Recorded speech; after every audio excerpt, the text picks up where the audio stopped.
welcome back. I hope you had a nice short conversation. And welcome again, John. John, I said it in the beginning, something that really connects us since a couple of years now is a shared passion for dialogue. And I would like to ask you, what is your passion about dialogue about? Why? You're a scientist. Science is not per se a dialogical. In some way, it is, but it's not so much understood or not so much in the forefront this dialogical process. But you seem to be very excited about, but also you think it's important. Why? Yeah, that is that's $1 million question. There's a lot of facets to it that come together. Well, one is sort of a schematic analysis that Christopher Mastropietro and I did, sort of looking at different ways in which conversations can unfold. And so one is like everyday discourse. We're talking and we're basically assuming agreement on what we're talking about, etc. But sometimes what happens is we realize that we might not have this kind of agreement. We might have contrasting beliefs, and then we'll move up to the level of debate in which we will sort of put our beliefs into contest. But what we're still doing is agreeing on a shared framework of what meaning is, what rationality is, what our normativity is. And the problem is with things like the meaning crisis, that normativity, what it is to be rational, what it is to find meaning, is itself in question. And so the debate framework struggles to try and deal with it, but it is actually cannot deal with it because the debate framework presupposes that shared normativity. So you need to move to another kind of conversation where what we're trying to do is inventio. I like the Latin word because it means to discover and to make, and to negotiate with together what new meaning and what new meaning we can find, a new normativity, a new way of understanding what it means to be rational. And that's the level of what Chris and I call Dialogos, the dialogical level. And I think that the proper response to the meaning crisis is to move to that level, because the meaning crisis is precisely about the fact that we don't have a shared understanding of meaning, normativity, rationality, not just theoretically, but also existentially. We don't know how to properly enact it with each other, embody it, etc. And so I think we have to move to the dialogical level in order to be in the space in which that new way of being, that new way of seeing, that new way of world viewing becomes possible for us all. And we need to explicitly do it in a shared and collective manner, because that's the ontological level at which it properly exists and has to operate. Now, I think this lines up with a lot of current cognitive science that's coming together to show how important distributed cognition is to us being rational. That we are actually, I don't want to, the verb is the inappropriate one, but designed by evolution to work within the collective intelligence of distributed cognition, and and rather than leave that as just something presupposed running haphazardly in the background, let's try and do what Plato did, because he was facing a similar thing in Athens. The shared consensus is broken down.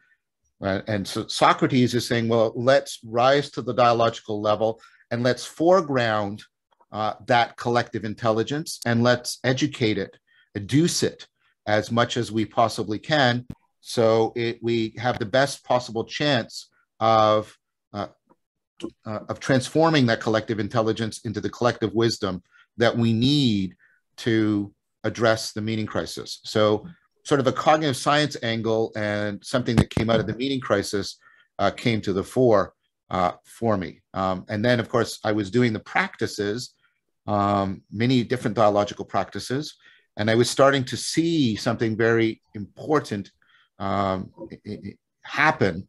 And so this is sort of the third thing. I've got sort of the two arguments, and then my own sort of participant experiment observation, right, is that in these dialogical processes, people from many different backgrounds started using, and we need to talk about this carefully, but they start using spiritual and religious terms. Again, not because they've suddenly converted to a religion, but they are searching for terms to express a kind of reverence and a sense of self-transcendence and transformation in their relationship to themselves, to other people, and for many people, ultimately, and maybe more importantly, their relationship to being itself. And so all three of those things have sort of constellated for me and have been mutually reinforcing each other as to why I think we need to bring back dialogical processes, practices, and also in connection with that, recover a dialogical sense of reason and meaning making and wisdom. Something I learned a lot from you, but something that's very important, what comes from your cognitive science. And when you were talking about lost ways of knowing. Yes. Because when we talk about dialogue, very immediately the focus is what you call prepositional part of the dialogue. So what are you saying? What am I saying? What is true? What is right? And this is an important part of it. But this lost way of knowing, just to be aware right now that I'm with you in this conversation, although we are 1,000 miles away, but somehow we are in a shared space, and there is a relationship that I'm aware of and that I can honor, and that we are in the process of a dialogue that either we create something like mutual understanding or we don't. So it works or it doesn't. So all this kind of opens up my attention to more than just what is John saying right now, but all this together seems to be deeply helpful to understand what's really going on in dialogue. Would you say so? Yeah, I think that's fantastic. So yes. So I'm going to use a trope, a metaphor I often use, that our attention is always working in terms of how we're framing things, but that our framing is often transparent. And I use the analogy of my glasses. My glasses are transparent to me. I'm not aware of them because I'm looking through them by means of them and beyond them. And this is normally how we relate to discourse. It's transparent to us. We're not paying attention to it at all. But sometimes something goes wrong and we step back and look at it. Now, when we do that, right, we can move, like I say, to debate, and then we become aware of the propositions as propositions, and we look about logical relations and evidence, and that's good. But the problem is we need to take our glasses off even further, because behind the propositional ways of knowing are these other kinds of knowing. Let me just, and the way to think about is, as I move from one level to another, I'm moving to the space within which the previous level operates. So I'm in the propositional level, I'm debating, but I'm actually not seeing all the skills I'm using, all the virtues I'm using, right? And so that procedural level, my knowing how to do things, is frequently transparent. Now, your skill ability is not the same as your propositional ability. When you know that something is the case, you grasp a proposition and you think you have evidence, argument and evidence that it's true. Your skills don't work that way. Your skills aren't true or false. They put you into a different relationship with reality. Your skills are either effective or not. The realness there is not the conviction of truth. It's a sense of empowerment with respect to the world. Now, your procedural knowledge, and each one of these has its own kind of memory, by the way, speaking as a cognitive scientist, if you care about that. There's declarative, semantic memory, there's procedural memory, but there's another kind of memory we have, and it points to another kind of knowing, which is, how do I move from skill to skill? How do I know which skills to apply? How do I know which skills to acquire? Well, that's your perspectival knowing. That's your knowing because you're in a particular state of mind within a particular situation. You have a perspective, and they co-define each other, situation and state of mind. And so that's what it's like to be you here now in this situation. What's your foregrounding and backgrounding, what you think considering is relevant and important, what's obvious, what's unimportant, etc. That's your perspectival knowing. It's your salience landscaping. It's your situational awareness. And your sense of realness there is not truth. It's not power. It's presence. It's a sense of being present, being here now with, connected. Now, that's the space in which you move between your skills, just like the skill space is the place where you move between your propositions. But then you can ask yourself, where's the space where I move between my perspectives? Because I'm not always in this perspective, I'm in other perspectives and I can switch around. That's the level of participatory knowing. That's the level of knowing by being and being capable of being in love with things. It's the way you and the world are co-shaped by evolution and culture and current cognition to fit each other, to belong together. Like, so that's its sense of realness is the sense of an appropriate fit between your agency and the world as an arena for action. They fit together, they participate in each other, they co-identify, they co-determine each other. And you know this in a weird form of memory you call yourself, which is a very strange kind of memory. But you know when that is getting challenged, like when you're lonely or when you go to another culture and things aren't quite fitting. But the problem of the meaning crisis is it goes down all of those levels. We don't know quite how, what skills and virtues are needed, and what states of consciousness, states of mind are needed now. And deeply, how do we fit to the world, to the cosmos? How are we properly at home in the cosmos? The meaning crisis is calling all of that into question. The problem is when we stay at the level of just discourse, all of this is transparent. At the level of debate, all that becomes opaque that we can actually pay attention to are our propositions, and we get ideological warfare.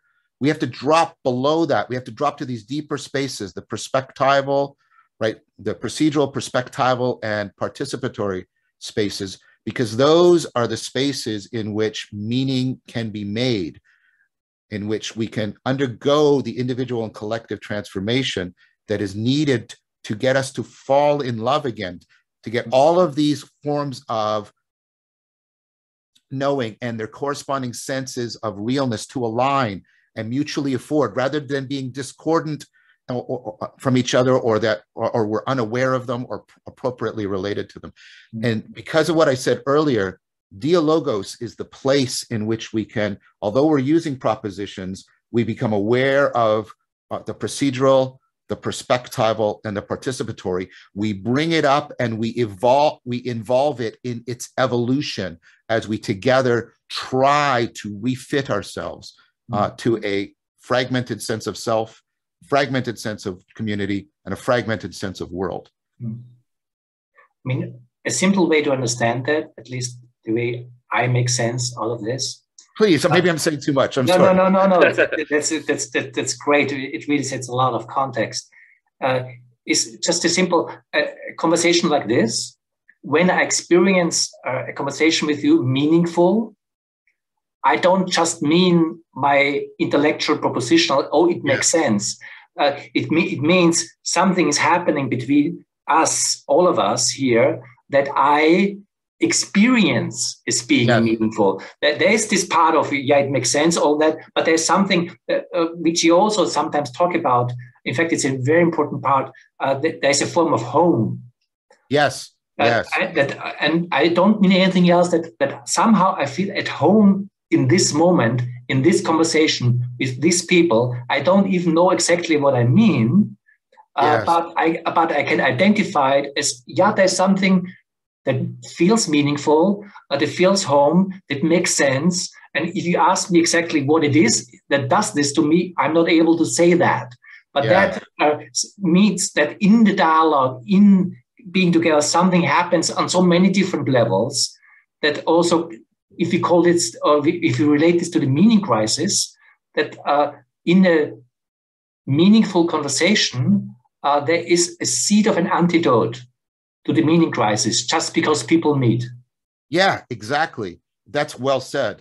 I I was thinking about, trying to bring it into more phenomenological functional framing. So thank you for doing that, Thomas. Yeah, in Dialogos, what you find, people are saying things, and there's that, but they're also, like, let's talk about there's a sense of empowerment that people find, I feel a new, and they'll use energy metaphors. I feel a new kind of energy.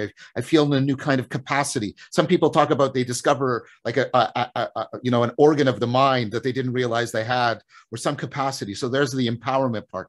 And then there's this sense of presence that people, like, they talk about feeling really, really present, and things are vibrant and salient to them.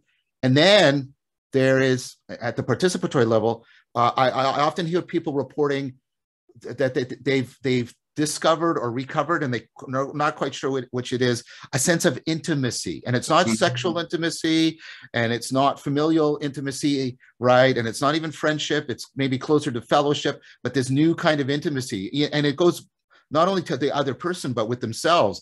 They feel like they're intimately connected to the depths of themselves in the way. And so that's how you can see the intimacy is the participatory, right? That enhanced presence is the perspectival, and that sense of empowerment, the energy, that's the procedural. As a cognitive scientist, I would talk about things like collective flow and stuff like that happening, but that's what it means, I think, phenomenologically. And we have lost the meaning of meaning insofar have we've lost these dimensions of, like, transformative empowerment, transformative presencing, and transformative intimacy. That's the meaning we're largely hungering for in the meaning crisis. And with this transformative, you also touched something that I found endlessly fascinating about dialogue. And it's a very simple thing that when people really talk, they come to something that they on their own are not capable to come to. Just talking with you and understanding you, at least partly understanding you, have some kind of mutual understanding. Something comes to me where I tap into a form of intelligence, in a form of whatever that transforms me beyond myself. Yes. And that's, I think, exactly what we call a good conversation. Very simple. I mean, why I really appreciate you, because you back this up really with hard science. And but on the other hand, what you're talking about is what many people also experience. And I think what is also important to find ways to relate it to science, so that it's not just kind of a woo-woo. It's real, and it can be backed up really with a very precise way of communication, understanding science, what this is happening. But the experience is in itself is very simple. In a good conversation, I feel that something's happening, and we came to something because we talked. Very simple, like that. And this kind of in our language, emergent quality of dialogue. That something happens, is birthed in the present moment, is something that in itself is also deeply meaningful, because you feel the aliveness of relationship because something is birthed. That's exactly right. I mean, and you're invoking Socrates' metaphor here, that Dialogos is, he said, is to become a midwife and help people to give birth beyond themselves. For me, that is the defining difference between debate and Dialogos.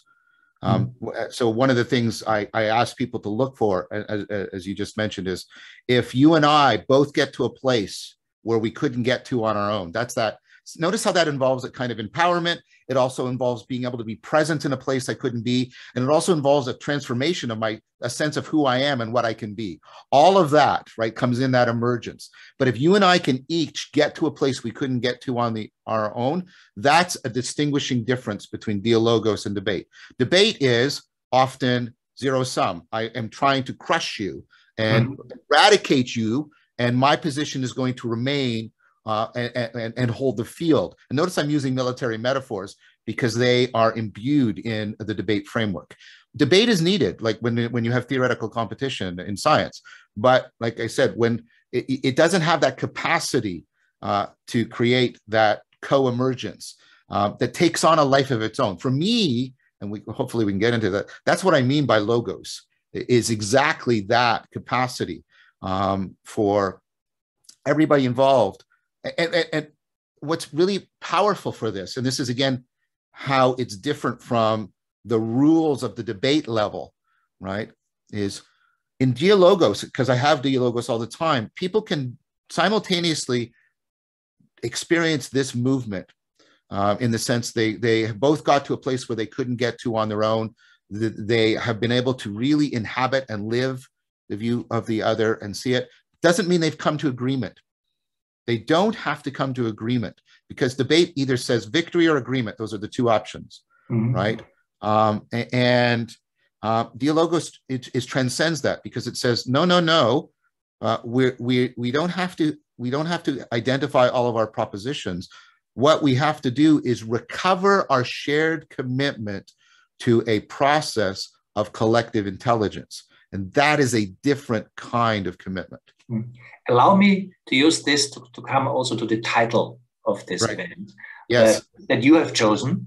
And that maybe to many sounds cryptic, at least high level, listening to logos in Dialogos. And just maybe as a starting point, logos is quite a word. I mean, all of Greek philosophy is built on logos. And then in the Bible, John starts his description. In the beginning was the word, that's the translation, but the Greek original means in the beginning was logos, and the logos became flesh, and this whole thing. So this is quite a word. So when you are saying listening to logos in Dialogos, what are we listening to? Okay, so that's a great setup. And yes, I choose the word deliberately. I mean, and it's hearkening back to a fragment from Heraclitus, one of the great pre-Socratics, had a huge influence on Plato and Heidegger in independent ways. Also Nietzsche. He said, don't listen to me, don't listen to my words, listen to the logos. And then he says, when you listen to the logos, you will acknowledge that all things are one. And of course, he was known as the dark philosopher, because that's extremely cryptic too. And then he said one more thing that I want to bring in, because it's also in sort of the dimensionality of my framing. He said, you know, the psyche has a logos that always transcends itself. And that for that reason, you can never find its boundaries. So all of that is in my mind. So what logos means, and how do we listen to the logos beyond the words? For me, I mean, as you said, the Greek can mean reason, it can mean speech, but it can also mean gathering things together so they belong together. Heidegger famously revived that and made us remember that. It can mean, the logos of a thing can mean sort of the way in which it is self-organized so that it makes sense and it functions as a whole. It's the point where how our thinking is organized to know the thing, and how the thing is organized so it's knowable, come together. And so you have to put yourself into a dynamic model of the mind and a dynamic model of the environment. So what we're doing when we experience the logos is we're experiencing how something is taking shape, how it's becoming a gestalt with a life of its own, with capacities of its own beyond the components. So I would put it to you, and I mean this very seriously, there's a logos to being a biological living thing.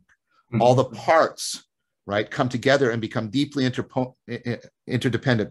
They come together so that they belong together, so that they work together, so that they function together. So something emerges that is shared between all the parts that none of the individual members have. All the different components of a cell are not alive, only when they're all brought together. So for me, what I'm looking for is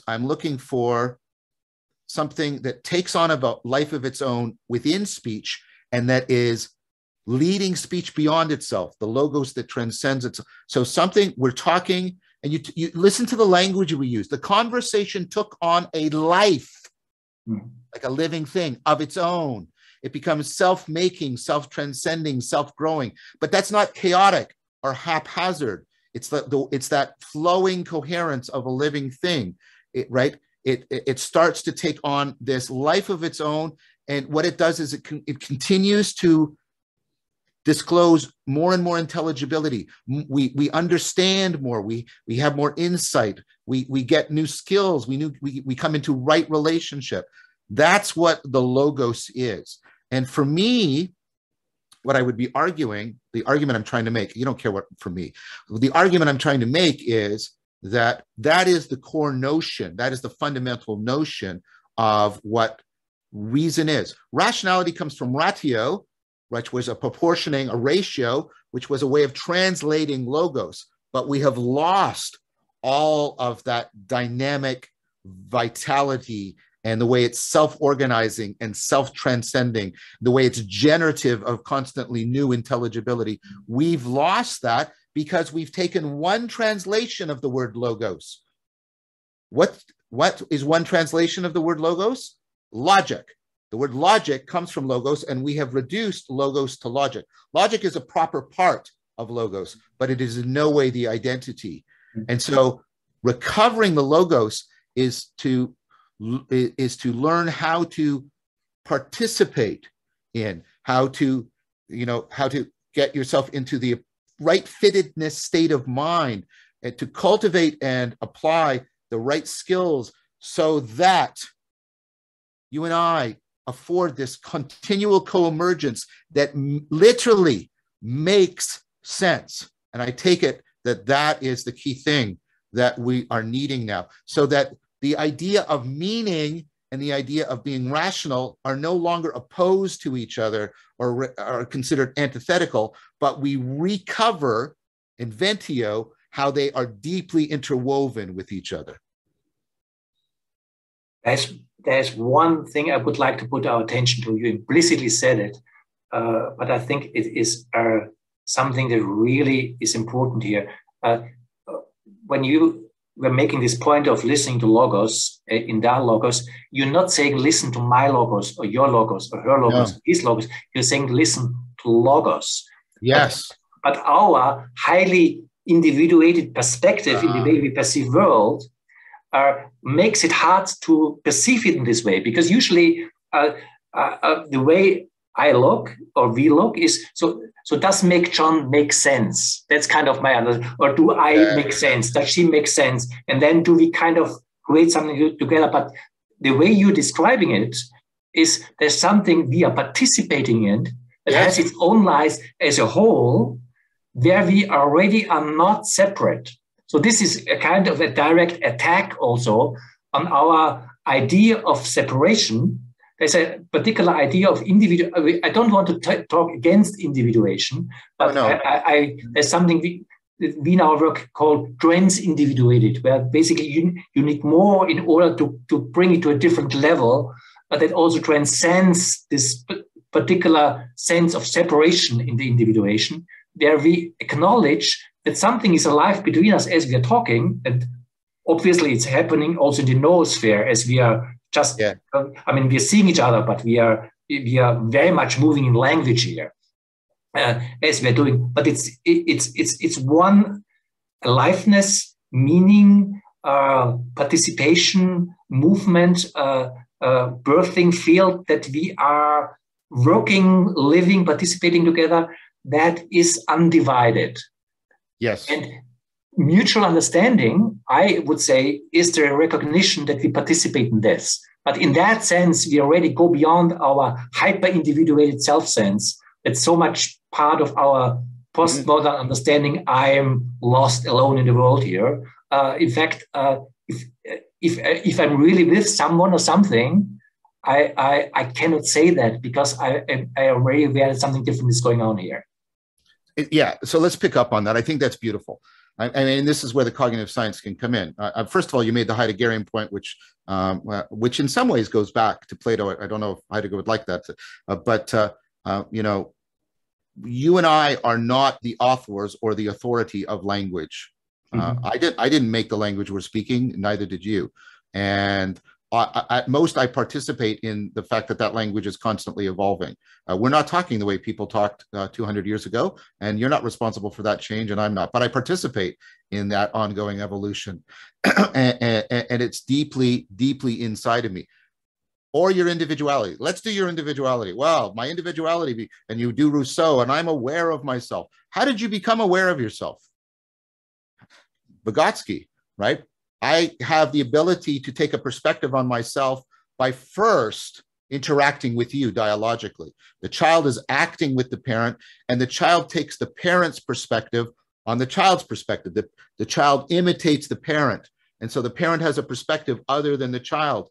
And you eventually, they get woven together by Dialogos until eventually, right, you can take the adult's perspective on the child's perspective, and that's how you get your metacognitive abilities. Your self-awareness is given to you through the afforded agape that other people have extended to you before you were a self-aware individual, because you did not. None of us started our existence that way. We did not come into this world as Cartesian egos with self-awareness.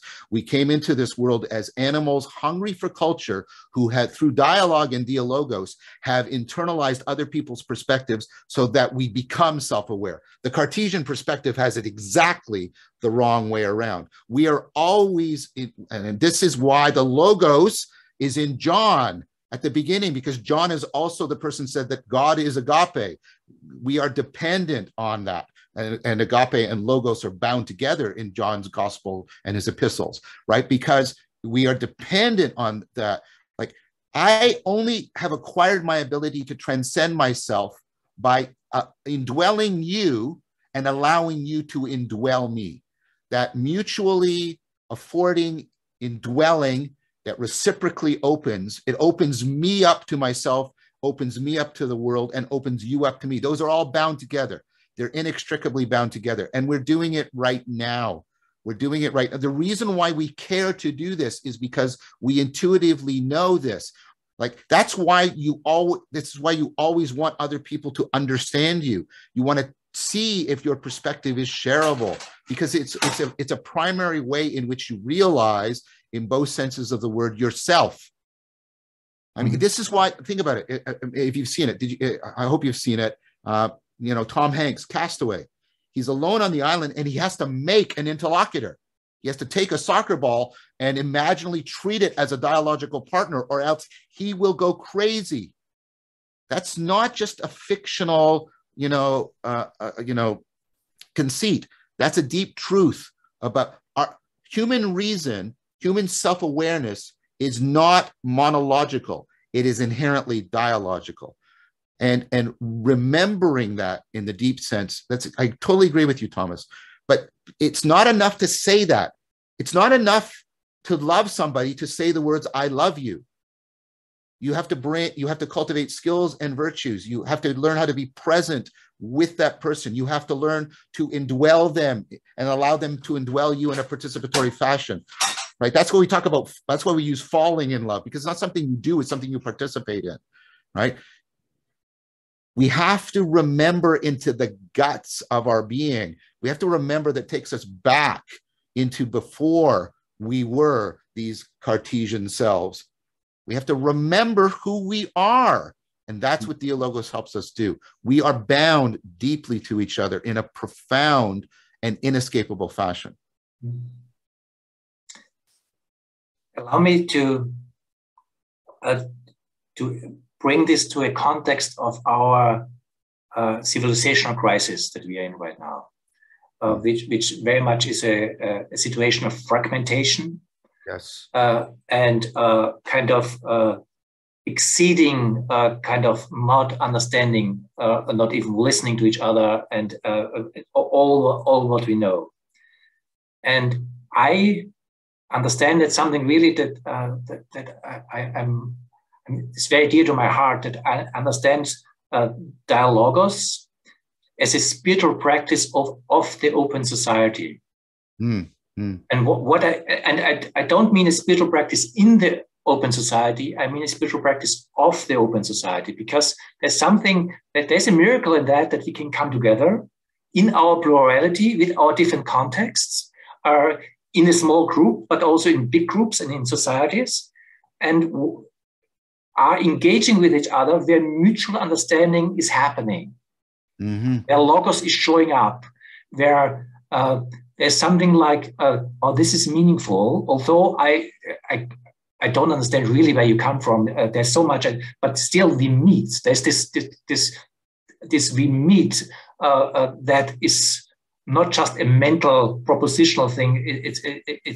It's really that there's a laugh factor when you feel that you meet someone heart to heart, and that there's a practice where we don't have to let go of our plurality, and we don't have to put us under the command of 10 commandments or a pope or whatever, but we can meet in freedom in Dialogos, and in this allow mutual understanding, homing, and meaning to emerge. In doing that, we create little cells in this fragmented society where things are, at least to a degree, coming together, to a small degree. Just this practice, I find, in this unbelievable cultural crisis that we're in, is an unbelievably important practice to heal the fragmentation of our society right now. And I mean it in a small scale, in groups, but I mean it also in a big scale, in the cultural divide, in the intercultural discourse, in all levels. To practice this is a deep spiritual practice. It's not just kind of we have to learn to talk to each other. No, it's a deep spiritual practice, how we are together as humans. Yeah, there's so much I want to say about that. That listening that is allowing others to indwell you and making that reciprocal, which is different from listening to you so I can take apart what you've said so I can counterattack you. It's different kind of listening. The way you should listen to music, right? And the musicality of the intelligibility of the other person. So there's a virtuosity there. I think that's important. And what happens, I think this is what you're saying, is we recover, or we remember to really love being ourselves, being with each other, and being within being. Like that's for me what this ultimately does, why it's so transformative for people. And that also means we recover a deeper sense of what love means. Our culture talks a lot about it without actually reflecting much upon it. We have tried, for example, to pack all of God and meaning and culture and history into our romantic relationships. And they can't bear that burden. And they fragment under that hyper demand we put on them to carry that burden, because there is a proper intimacy to romantic relationships, but it is not equal to all possible intimacies that we need. And so I think that is very important.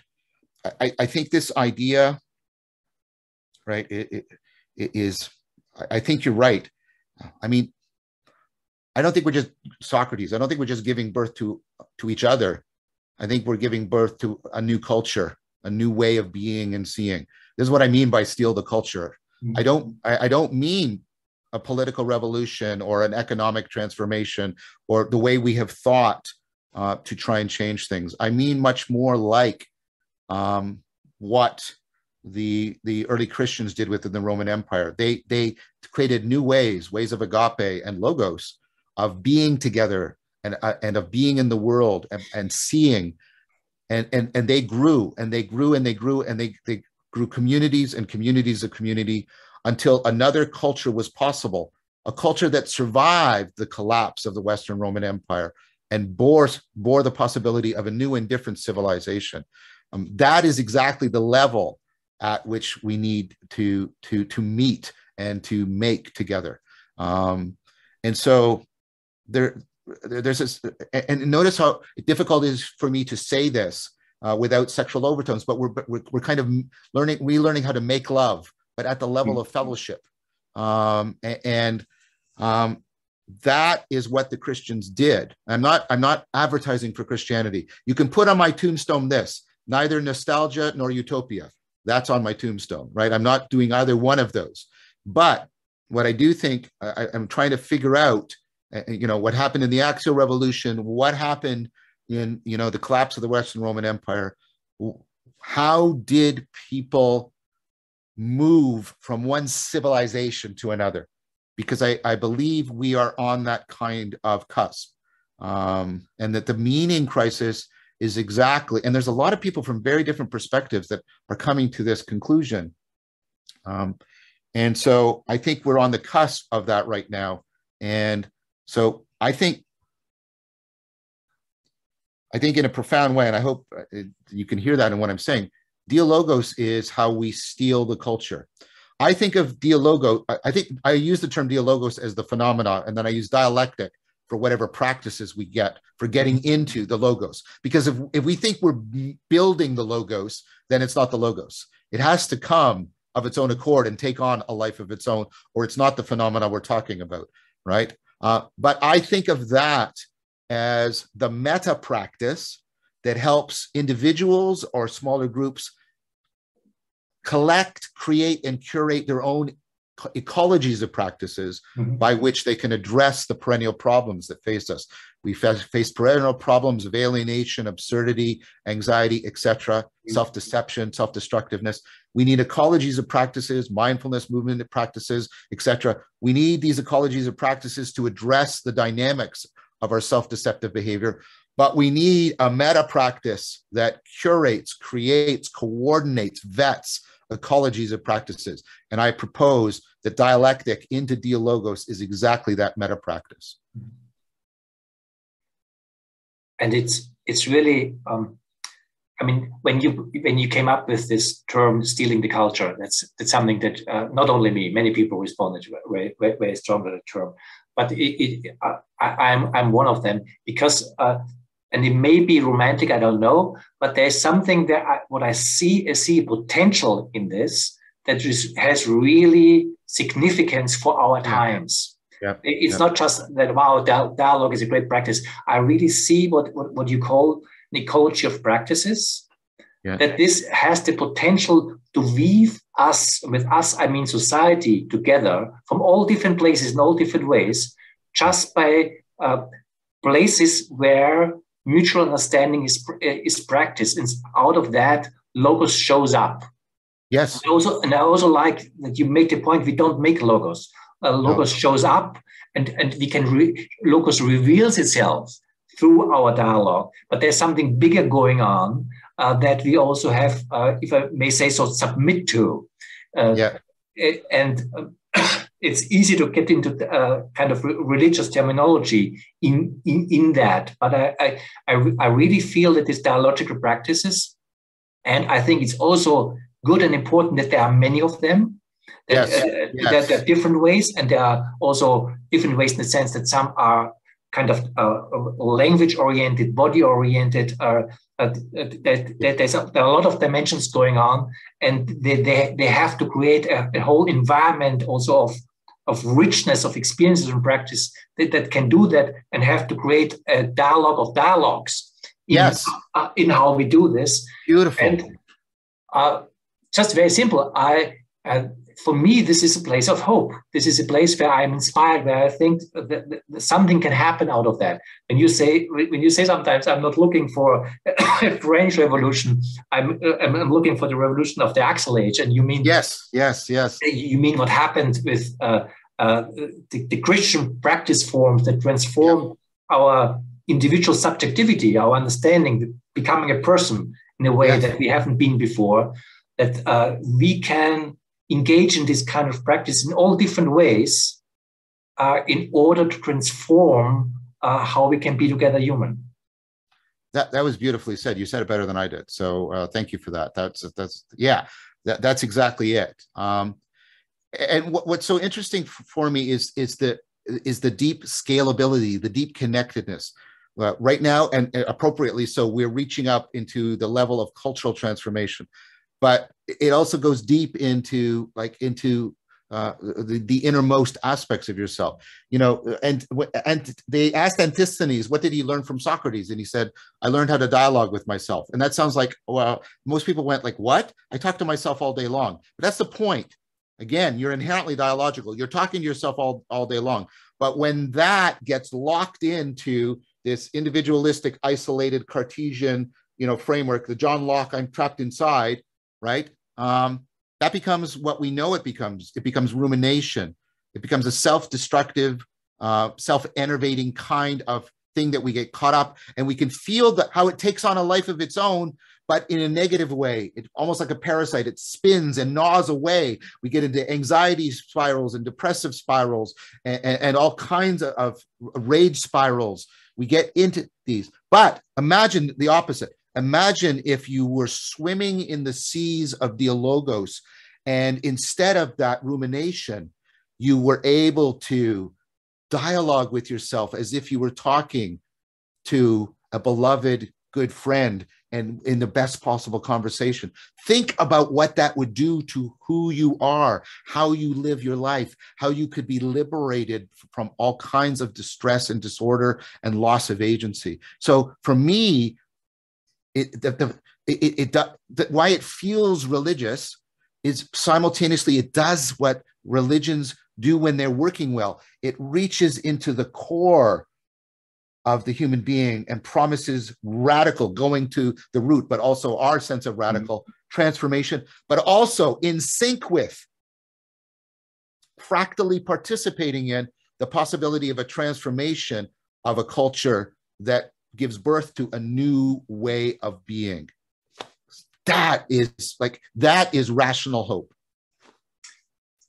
So let me use that. We also talked for a while to open up the conversation here. Yes. And see how we can move this together. We have close to 75 people here right now. And I also invite everyone to kind of switch your view to gallery view again, so that you see everyone and not just me as I'm talking right now.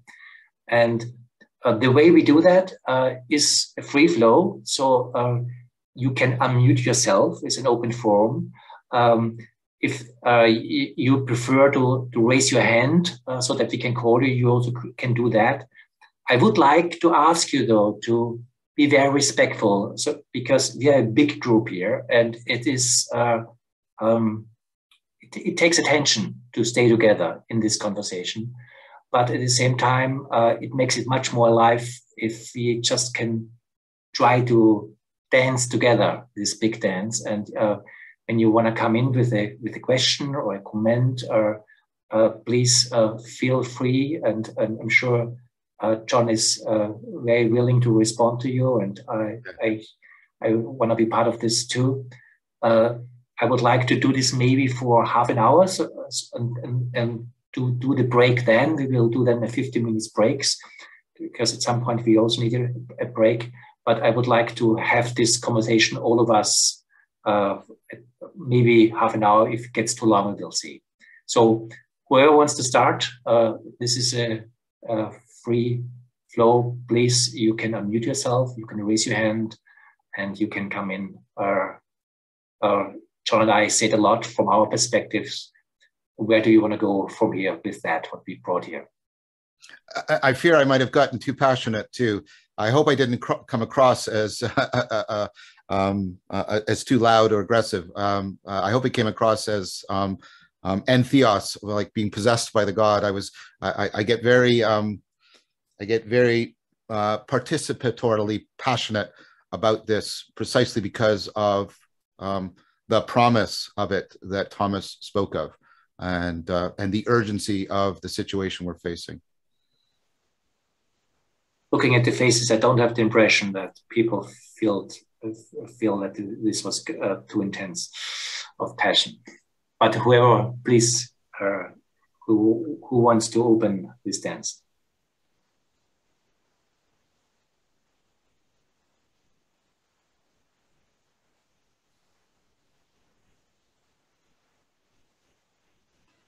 Paul, are you raising your hand here?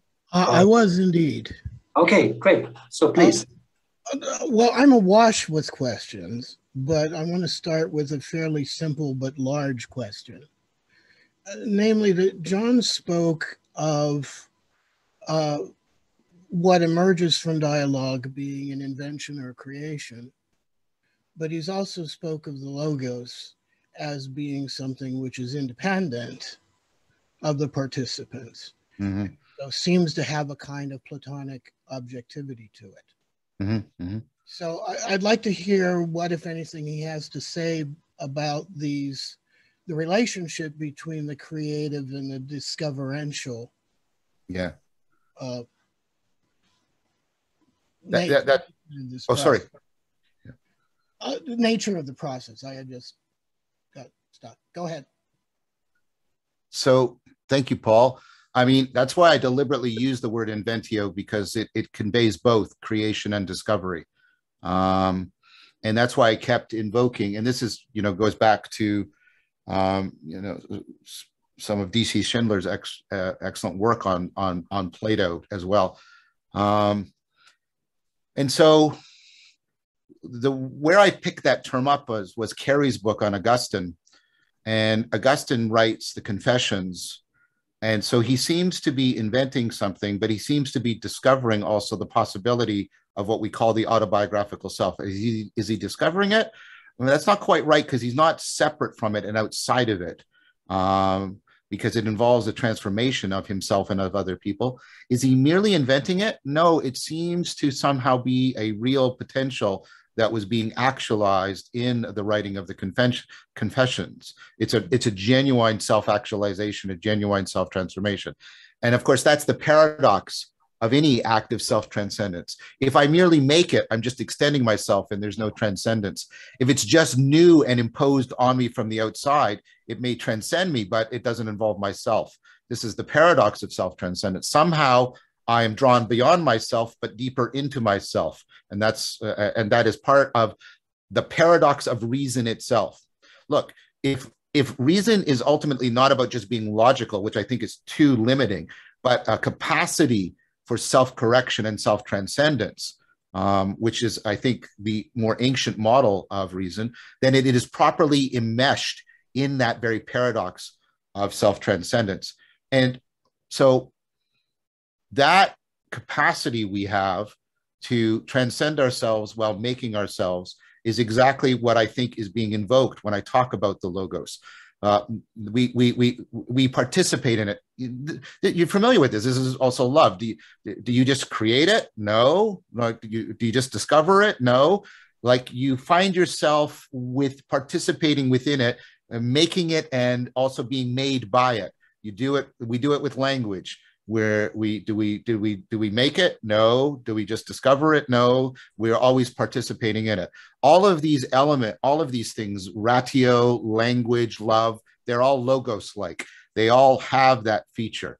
And I think what's happening now is we are just getting the cognitive science to appropriately talk about these kinds of processes that doesn't put us just into sort of wondering about the paradox. So the notion of autopoiesis within biology, that's how living things are, right? And that the idea that cognition is actually participatory in this fashion, that it's co-made, but also co-discovered by the world. Evolution works that way too. So I think we're getting the language from dynamical systems theory and complexity theory, whereby we can talk about these things without trying to explain away or dodge or skive off from the fact that we encounter them phenomenologically in a very paradoxical way.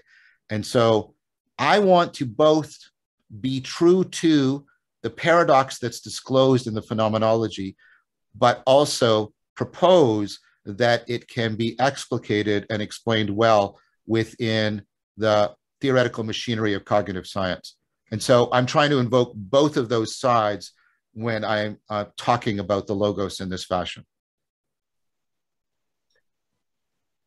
Thank you, Philip. You had your hands up. Are you still here, or maybe you just walked away? Because seems so. So if someone else wants to, oh, you're here. Yes, I am still here. Yes, yeah. Yeah, I'm not entirely sure where to start, so I'm just going to begin. So it seems to me the problem with most meaning making, like within the academy and philosophy, for example, it's very head-centered. Yeah. So you know, it's thinking, it's you know, extremes of binary oppositions. So it's very crude. Yes. And it seems like, well, that we need to understand ourselves from a different perspective. So instead of a top-down perspective, more of a bottom-up perspective. Mm-hmm. So speaking in terms of subconscious and then an emergence of self as a result of our engagement with the world. And then, you know, how does that process of engagement change with, you know, the development of self? So our capacity for complexity of experience, and, you know, the increasing agency we get in terms of the process of meaning making and engagement in the world. So it's flipping essentially the entire of the understanding of wisdom, inverting it. So just as Marx turned Hegel upside down or said Hegel had it wrong, instead we flip it back. So Hegel describes stages of understanding, transformative stages in understanding. And this is the potential of what we can experience within Dialogos. So when we engage with a radically open and just a loose grasp on what we already believe, then the dialogic process can, you know, allow us to find more clarity, to find how our ideas connect and relate. So, and yeah, and essentially to deconstruct our understanding, you know, make it more foundational, you know, grounded in terms of consciousness, well, subconscious, and then once you include, you know, integrate science into that understanding in terms of consciousness itself. So it's foundationally, it's consciousness, and then you get all this emergent phenomena, including self, and then including being, and then including self at the end of that process. So it's just inverting that whole development process, and that kind of speaks to, you know, where we're at the moment. You know, we've got to this extreme of intellectual, you know, rigidity and precision, you know, and it's all linguistically constrained. You know, everyone's trapped up in their head and doesn't know how to escape. You know, if you go through a philosophical education, you know, it's defined by certainty. You have to be certain, you need to argue for and defend your position. So it's the epistemic rigidity, and what the next step is, we need to invert this process. So instead of accumulating more knowledge, just deconstruct it. So we get back to a fluid understanding. Sorry to come in, Philip. I just would like to make some space also for other people afterwards. Sorry, it's great what you're saying, and I do want to hand it over to John. Sorry, I did mean to stop at some point. That was a lot, Philip. Which is not a criticism. I was just I'm not quite sure if there was a question or a comment or something between a question or a comment. So I'm just going to sort of respond in a riff-like fashion. Yeah, of course, that's it. So I agree. I mean, so one of the 4 E's of 4E cognitive science is embodiment. There's also embeddedness, enactedness. Mind is extended. It's not just in us. It's extended through other people, through the world. It's happening right now. It's extended through all of us. It's extended through the technology, etc.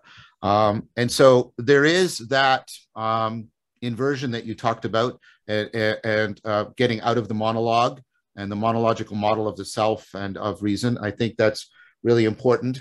I guess I would say that I think there's a top-down and bottom-up both.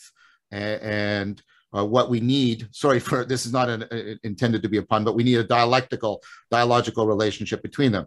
The same way attention is bottom up and top down in a totally interwoven fashion. That's what we're discovering about attention. And so I would say, and this is where the Neoplatonic tradition is very helpful to me, although I would want to revise it. I would give more priority to late Neoplatonists like Erigena, but because in Erigena, for example, the emanation top-down and the emergence bottom-up are interpenetrating at all levels, and they're mutually affording and constraining each other. I think one of the things that happens in Dialogos is people get at least an intuitive awareness of that. That's what I was trying to convey about. They sense a sort of an emergence up from or out of themselves, but they also an emanation in and an indwelling of, right, of the Logos. And so I think this would take us very far afield, and I just given how brief you spoke, I think we could run with it for a long time. I think Dialogos, therefore, and this is an argument I'm going to make in After Socrates, the next big series I'm currently working on. I think Dialogos discloses something deep about the ontology of being, that it is dialogical in that very deep way between bottom-up emergence and top-down emanation, and that we are not just speaking about it in Dialogos, we are actually instantiating it. We are not just representing it, we are being it. And I think that is a fundamental way I would want to respond. John, I would like to bring in here a question that came via the chat from Roman Angara, who says he doesn't have a microphone. And it comes with a very interesting criticism that I really would like you to respond to. He says that it sounds all like a return into pre-enlightenment and the pre-post-metaphysical times, to deteriorate to a positive trajectory that has been, e.g., liberation from self, to being subordinate to speculative ideas by introducing confusions of human functions like speech is something living that we have to subordinate to. What would you say to that? Well, I mean, that's why I said neither nostalgia nor utopia. I am not hopeful, and that was part of my answer to Philip. I'm not trying to return us to a pre-enlightenment state, but I have a colleague, Joseph Heath, who talks about Enlightenment 2.0, and very different from how Steven Pinker talks about it.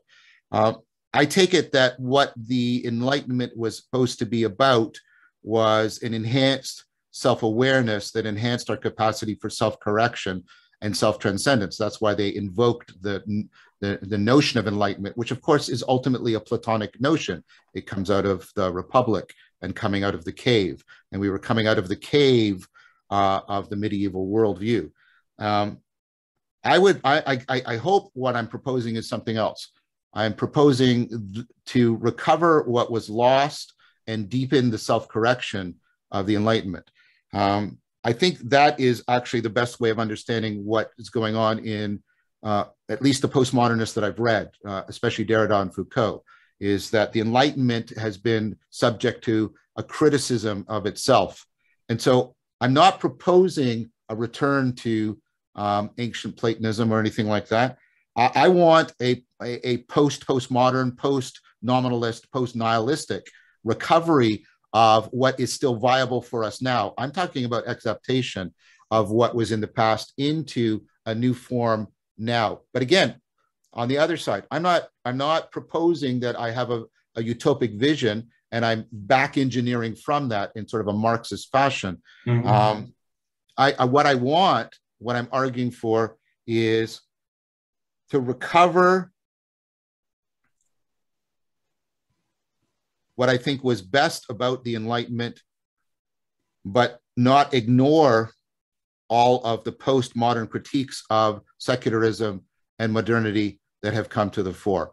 But let me be clear once again, that does not mean a nostalgia of going back. It means inventio, which means both to remember and discover, but also to make what does not yet exist. So go ahead, Thomas. There's something I would like to suggest, and I'm interested how you respond to that, which goes a little bit in this direction of Enlightenment 2.0. Because in my understanding, what happens or what can happen in a dialogical process like this is something that I like the term for it, to call it a synergetic intelligence. And for that, I have to make space for what is happening between us and beyond us. There's an intuitive quality where meaning comes together by subordinating myself, my autonomous self, to something that's happening between us, but in an autonomous way. I never let go of my individual responsibility of participating in this. But I'm aware that as we are having this conversation and meaning comes in from all sides, everyone who's participating is contributing something. Something's coming together that has, when understanding happens, a synergetic quality that is beyond myself. And in that, logos is something that's happening in the in-between space, emerging in the in-between space. And this is not a beyond enlightenment, it's a transcendence of enlightenment beyond separation. It's allowing to listen to something that is beyond my separate individuality, but I don't lose my responsibility to really use all my rationality, how I participate in that. But there's a lot of opening that's necessary, and that's the difference. Yeah, I want to follow up on that sense of responsibility and opening. While we may be in some sense phenomenologically returning to a more ancient practice, the Enlightenment through the progression of science has given birth to a cognitive science that actually alters the presupposed epistemology and psychology that came into being during the scientific revolution, the Lockean Cartesian view of the mind and the view of cognition and intelligibility. We now have, right, an emerging cognitive science that can more properly articulate and explain the deep continuity between cognition and biology. And we, of course, have significant advance in our understanding of biology, again, post-Enlightenment. That tells us a lot more about the self-organizing dynamics of things like the collective flow state. What I'm saying is, while one hand is reaching back, the way you said, and opening us up and helping us to transcend, the other hand is also reaching into the science that was birthed from the Enlightenment and saying that science can help us to not just recover this, but to reshape it and exact it. By the way, a term taken from cutting edge philosophy of biology, exact it so that we can fit to what is happening now. And so that's very much why I don't think it's just going back. That's a way in which we're taking both the capacity for self-criticism from the Enlightenment and also the science birthed from the Enlightenment to move beyond it and recover, but reshape what was lost in that original movement. Every time we move forward, of course, we will leave something. We'll have to do this again. This is not going to end, right? That's why there's no utopia, right? At some point, if this gels, then we will go through this whole cycle again. Hopefully, all of us will be dead by then, and it'll be for other people to undertake it. Okay. But yeah. Thank you.